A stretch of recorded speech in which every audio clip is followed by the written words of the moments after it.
I helped a 27-year-old just last week to get a job.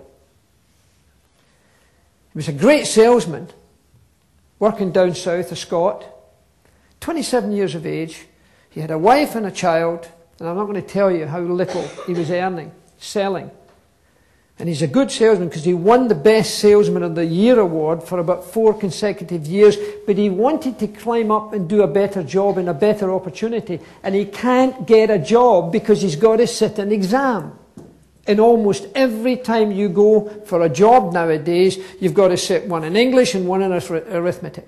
You've got to sit an exam. He fails every single one, so he doesn't get the job. I got him a job. He's going to sell cars. And fortunately, the man I spoke to, his best salesman, ironically in a Ferrari dealership, is totally dyslexic.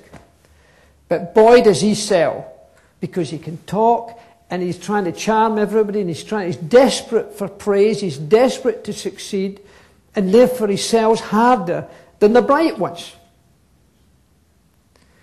So when I spoke to a whole lot of children 3 weeks ago in Aberdeen, I was speaking to the General Assembly of the school, 200 or 300 pupils. And there's one special unit in Aberdeen in a school called Came Hill. And the woman that's in charge of that class, she only takes 12 pupils in a week. And they come from different schools just to come for their sessions with her. And she only takes 6 at a time. Fantastic. 9 and 10 years of age. They could do the alphabet. They could do what I couldn't do. And I did all sorts of things with them in the class that she had found ways of getting them to learn better.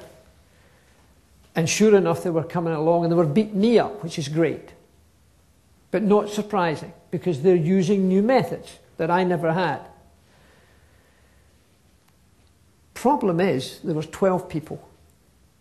You know how many primary school students there are just in the Aberdeen area alone? 12,500.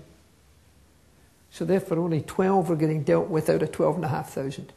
So when I spoke to the General Assembly afterwards, I said, you be careful. Be nice to them. Don't bully them. Don't give them a hard time. Don't call them stupid, because one day you might be working for them. The cleverest guy in my class, I wouldn't bother employing, because he ain't smart enough. He was academically clever, but he wasn't smart enough for who I want.